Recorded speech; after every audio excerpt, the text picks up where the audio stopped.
bienvenida al abogado, doctor en jurisprudencia, Ramiro Ávila Santamaría. Fue parte de la Corte Constitucional de Ecuador. Abogado Ávila, le damos la bienvenida. Le saludamos. Quisiéramos hablar sobre este momento crítico que vive Ecuador, cuando el gobierno nacional, hasta última hora, le quedan pocos meses en gobierno, pero tiene un apoyo frontal y decidido por el desarrollo minero en Ecuador. Se analiza mucho desde diversos puntos de vista, en una verdadera campaña que se ha iniciado con el apoyo de varios sectores, las bondades de la minería en el tema económico. Se insiste en que Ecuador sin la minería y sin la explotación petrolera no puede prácticamente sobrevivir, pero se habla muy poco de los problemas que genera la minería, los costos ambientales y costos de reparación fundamentalmente. Quisiéramos su valioso e ilustrado punto de vista sobre este momento que vive el país. Su micrófono, por favor. Gustavo, buenos días. Gusto enorme estar en Radio Antena 1. Un saludo cordial a todas las personas que nos están escuchando. Usted, cuando estaba haciendo los antecedentes de la entrevista, estaba mencionando unas cifras que a mí me impresionaban, y usted usaba una palabra que decía imaginémonos, y yo honestamente hice un ejercicio de imaginarme cosas. Yo no me puedo imaginar que es 14 millones de toneladas de roca sacada. Yo al frente mío, aquí en Quito, veo el Panecillo, veo el Lungüí, veo las faldas del Ruco Pichincha, y cuando pienso o trato de pensar que es 14 millones de toneladas de roca, a mí me parece que es un espectáculo dantesco el tratar de ver o de imaginarnos lugares donde hay fuentes de agua o montañas que de pronto a cielo abierto tienen menos 14 millones de toneladas. Y usted, Gustavo, ha mencionado además una cifra que me ha impresionado mucho, que es esto de 237,000 toneladas de triarsénico de arsenio en Canadá. En Canadá, que es el lugar donde se supone que tienen agencias de control ambiental. Yo no me quiero imaginar en Ecuador, en el Chocó Andino, en el Azuay, en las fuentes de agua, en Fierro Urco, en todos estos lugares donde están resistiendo a la minería y donde están pensando y donde están sintiendo y donde están luchando que el agua, que las lagunas, que las fuentes de agua, que los páramos, que las montañas son mucho más importantes que toneladas, millones de toneladas de roca extraídas. Y además ahora hay tanta tecnología que hacen una concesión minera por un mineral, se llevan toda la roca y sacan todos los minerales posibles. Esto a mí me parece que es sin nombre. Yo entiendo los argumentos que dicen que necesitamos de los minerales, que necesitamos del petróleo, que necesitamos de los combustibles fósiles, pero lo que yo no... Y esto tiene que ver con la forma de vida que estamos teniendo, que es el auto, el carro, la tecnología. En toda la historia de la humanidad, del Homo sapiens, que habitamos más o menos 300,000 años antes de Cristo, apenas estamos 300 años con la industria basada en tecnología fósil, y estamos 50 años con tecnologías de estas modernas. La pregunta es, ¿el ser humano ha necesitado de toda esta extracción agresiva para sobrevivir en el planeta? Y la respuesta, apreciado Gustavo, es no. No comemos minerales, no necesitamos teléfonos celulares para sobrevivir en el mundo contemporáneo. Yo no estoy diciendo que no son necesarios y que nos han dado cierta comodidad, pero no son imprescindibles para la vida.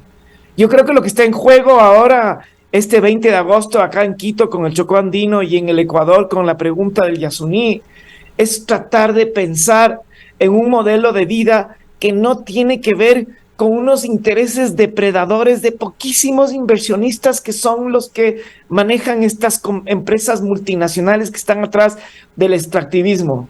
En el extractivismo petrolero están, cuando usted mira atrás y escarba todas las empresas de servicios petroleros, quiénes son las personas que nos prestan el dinero y quiénes son las personas a las que tenemos que pagar el dinero, todas son empresas chinas. Y aquí nos hablan y nos mienten de que nos van a dar salud, que nos van a dar educación. Desde el 2016 se está explotando el bloque ITT. Y yo le pregunto, don Gustavo, ¿quiénes son los dos países que estamos exportando migrantes? ¿Quiénes son esos migrantes que se han atrevido a cruzar por una selva que se consideraba impenetrable, que es la del Darién? Son los dos países más grandes petroleros de América del Sur, Venezuela y Ecuador.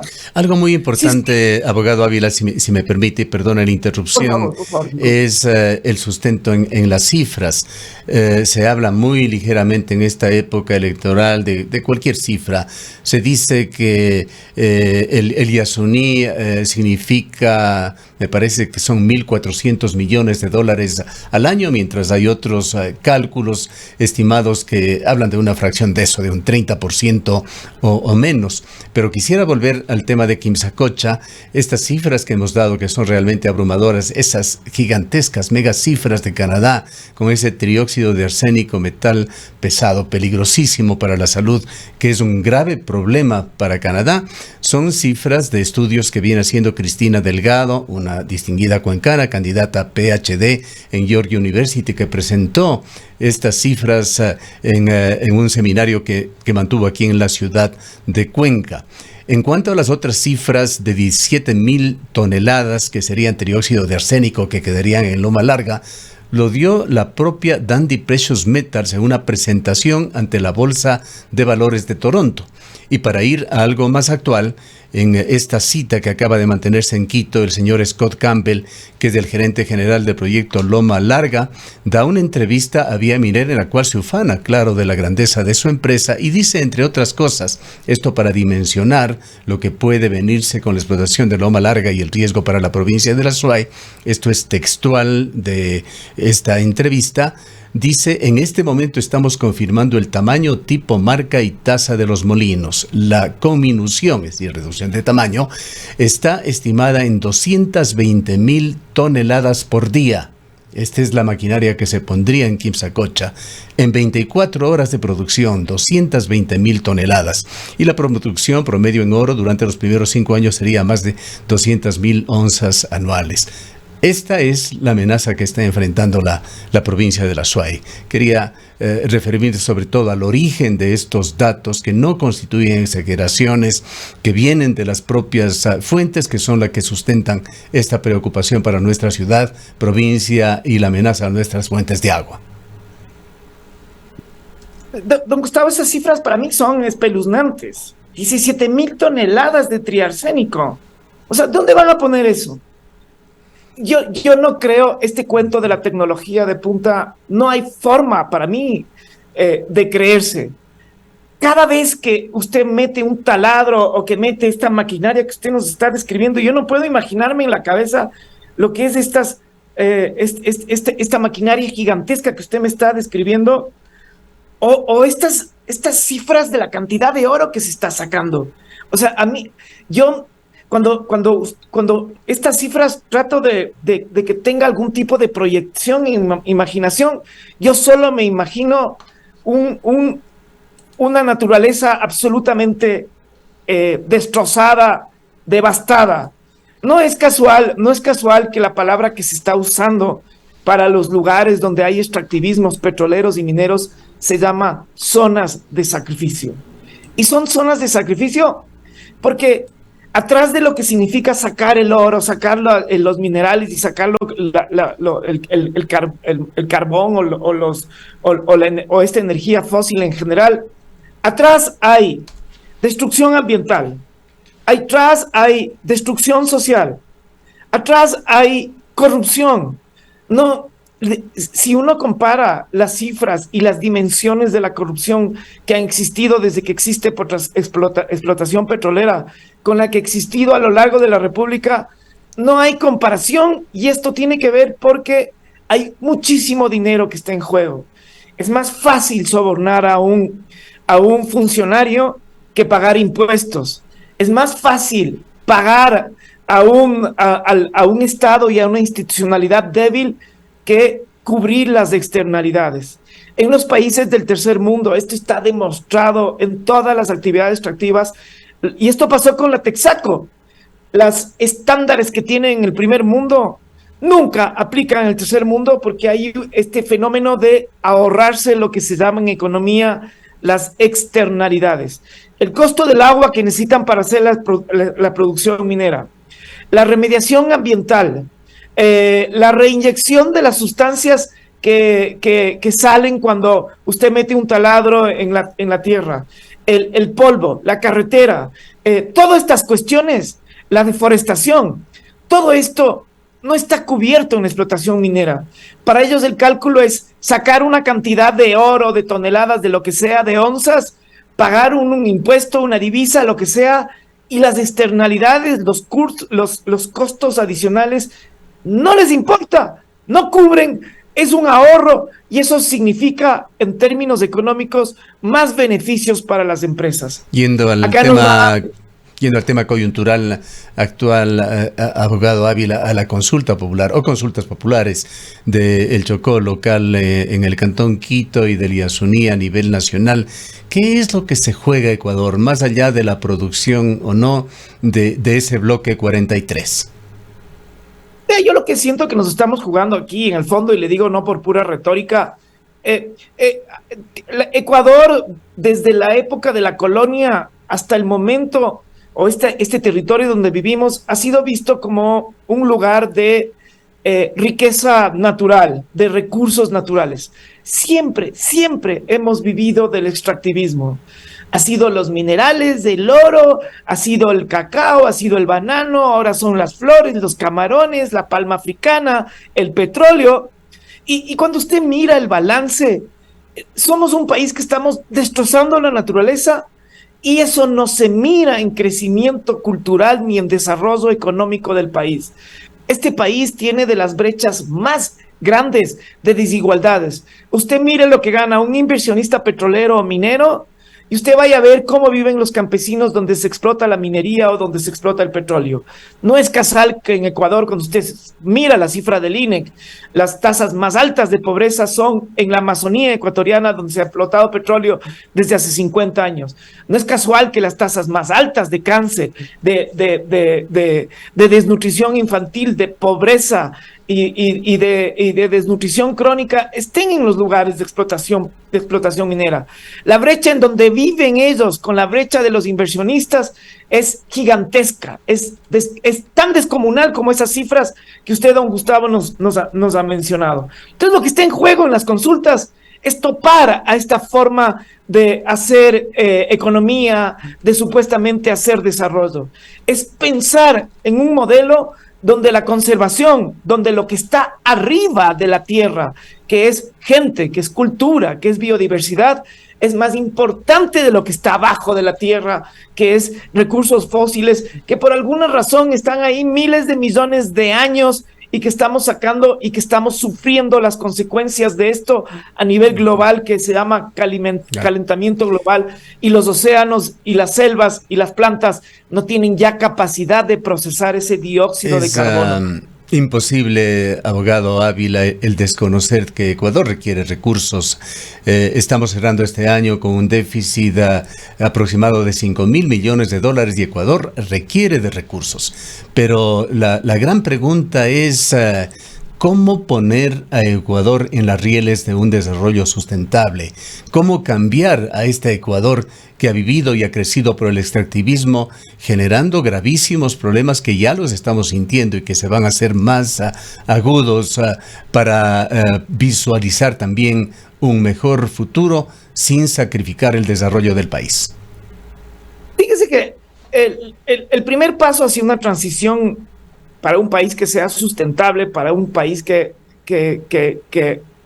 sea el país del buen vivir, como nos vendieron durante 10 años casi, el país donde la naturaleza y la armonía con la naturaleza es más importante que la explotación y los recursos económicos. Fíjese, si usted mira en proporción, más o menos el Ecuador está viviendo ahora del 14 al 15% del Producto Interno Bruto del petróleo. Lo que se está preguntando en el 20 de agosto es apenas del 0.5% del Producto Interno Bruto. No vamos a dejar de explotar petróleo, es solo una pequeña porción de espacio físico y también en términos de sacrificio económico. Es innegable que van a dejar de venir recursos. Esta es una cosa. La otra también, yo creo que es innegable de que hay alternativas económicas.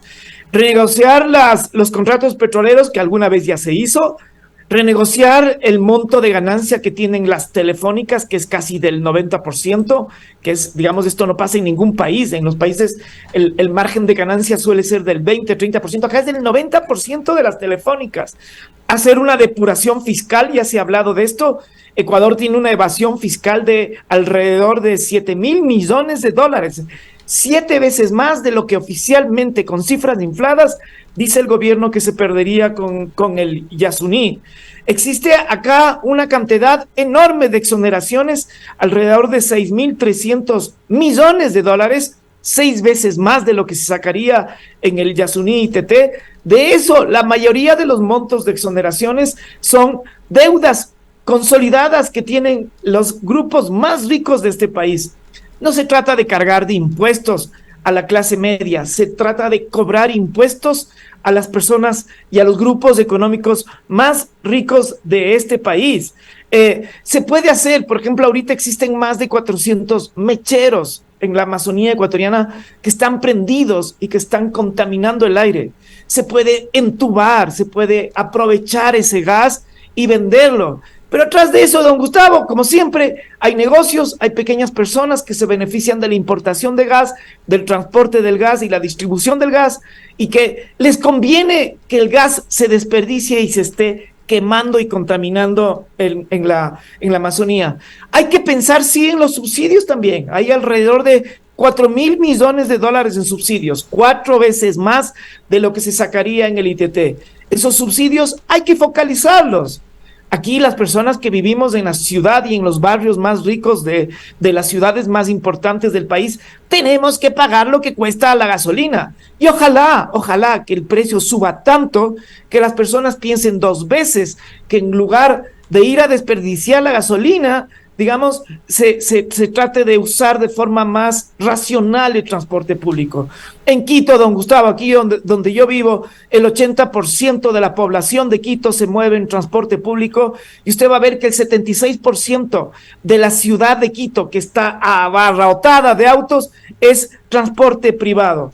El subsidio focalizado va, ojalá, evitar que usemos y abusemos de las ciudades con el transporte privado. Alternativas hay, y quizás la más importante, yo siempre digo, es la soberanía alimentaria. Es mucho más importante que la gente en el Azuay, ojalá en el Chocó Andino y en la Amazonía viva de la tierra, de la Amazonía, de la selva, lo que le da la tierra, y que no tenga que generarse dependencias de las empresas extractivas. Acá en el Chocó Andino se dice que si es que hay minería se va a dar 200 puestos de trabajo por cada empresa, y en el Chocó, solamente en el chocolate y en algunos productos dan trabajo a 800 personas. Soberanía alimentaria, que la gente, así como nos demostraron en el año 2019 que podemos vivir del campo y de la zona rural cuando estábamos en pandemia, también en la Amazonía hay que devolver las condiciones para que los pueblos amazónicos,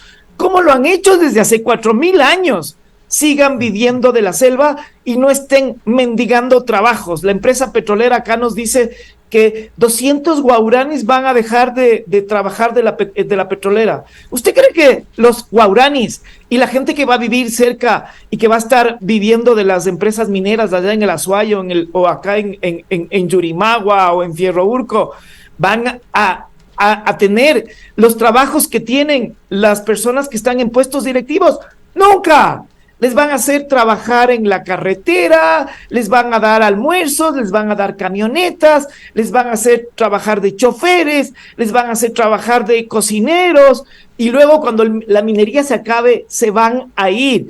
No les importa la cultura, no les importa el pueblo, no les importa la naturaleza, solo les importa lo económico, don Gustavo. Eso es lo que está en juego en este 20 de agosto. Bien. Topar esta forma perversa de desarrollo que nos ha dado la industria extractiva minera y petrolera. Un tema final, abogado Ávila Santamaría. Nosotros sabemos y conocemos, usted que está en la academia conocerá a muchos, nosotros como cuencanos conocemos a muchos cuencanos, no solamente ecuatorianos de otras partes, cuencanos y ecuatorianos de las más diversas ciudades del país que han tenido que emigrar. Hay también un nivel de migración más alto, cerebros que han fugado del país, que están trabajando, ecuatorianos me refiero, en Wall Street, en proyectos turísticos mundiales, en grandes universidades del mundo, en grandes corporaciones. Es muy difícil soñar con que Ecuador pueda dar un paso más allá de la exportación de productos básicos, petróleo o incluso productos alimenticios sin mayor desarrollo. Podemos pensar en cambios en la matriz productiva, dando valor agregado a estas commodities, desarrollando nuevas tecnologías, microchips que han sustentado, por ejemplo, la economía de Costa Rica o de Taiwán, el desarrollo de puertos de negocios financieros que hicieron grande a esa pequeña isla de Singapur, la exportación de software, que es uno de los puntales de la India. Aquí en Ecuador hay, por ejemplo, pequeños emprendimientos de software bancario que están siendo exitosos. Y sobre todo, con las maravillas de Ecuador, desarrollar de una mejor manera el turismo. Sí hay otras posibilidades ante exclusivamente pensar que el extractivismo es lo que tiene que sacar adelante al Ecuador. Hay otras posibilidades, sin duda alguna. Fíjese, yo también creo, cuando uno mira en perspectiva del tiempo, Ecuador cuando se lanzó la iniciativa Yasuní-TT en el año 2009, en esa época Ecuador fue absolutamente visionaria, no solamente por los derechos de la naturaleza, sino por una propuesta que consideraba y valoraba más la protección que la extracción. En el año 2016 tenemos ya el Acuerdo de París, y en el Acuerdo de París se crea toda una economía de carácter verde y de transición a energías alternativas a la industria fósil. Si es que la iniciativa Yasuní hubiera sido después del año 2016, después de los acuerdos de cambio climático, es muy posible que hubiéramos tenido no lo que pedía en esa época el gobierno de la Revolución Ciudadana, sino posiblemente el triple. Tendríamos ahora el triple de esa contribución que ahora es obligatoria por los acuerdos de París. Lo que está en juego ahora es, podemos vender la Amazonía o podemos entrar en estos mercados de carbono y en estas nuevas formas de protección y valoración económica explotando petróleo. La respuesta es, no lo vamos a hacer nunca. Ahora, por ejemplo, hay más de 22 derrames en el bloque 43. Pero su pregunta también va encaminada a pensar cuáles son los países que están con menos desigualdad, y usted va a ver que son Costa Rica, que no tiene petróleo, y Uruguay, que tampoco tiene petróleo. Y esto hace todas estas cosas que usted estaba describiendo, don Gustavo. Estamos en un mundo donde se nos obliga a pensar a todo el mundo en formas que no sean destructivas de la naturaleza, porque este planeta es finito y la economía del capitalismo nos ha llevado a una economía que considera que es infinito la acumulación y por lo tanto debería ser infinita los recursos naturales. Sigue siendo infinita la acumulación, pero estamos conscientes de las limitaciones que tiene el planeta. Es una necesidad el salir de esta matriz productiva y de dar mucho más valor al campo, a la zona rural, a las personas que están viviendo de la tierra y a economías locales. Esto es la alternativa. Y además ellos son los que nos dan de comer. ¿Cuál es la diferencia entre un campesino del campo que cultiva papas, maíz, que nos da la comida cotidiana que está en los mercados, o estos que sacan oro, piedras, minerales, petróleo? ¿Quién nos da de comer?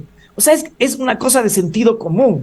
Esta sería mi reflexión. Doblando la página, y con esto sí cerramos, abogado Ávila, no puedo dejar pasar la oportunidad de preguntarle a usted su criterio sobre este experimento gubernamental que estamos viviendo con la muerte cruzada.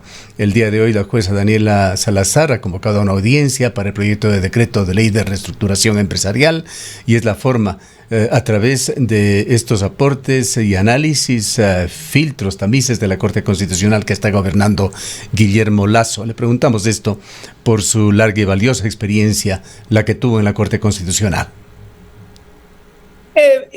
Yo creo que la Corte está haciendo sesudos análisis sobre los decretos que está enviando el presidente Guillermo Lasso.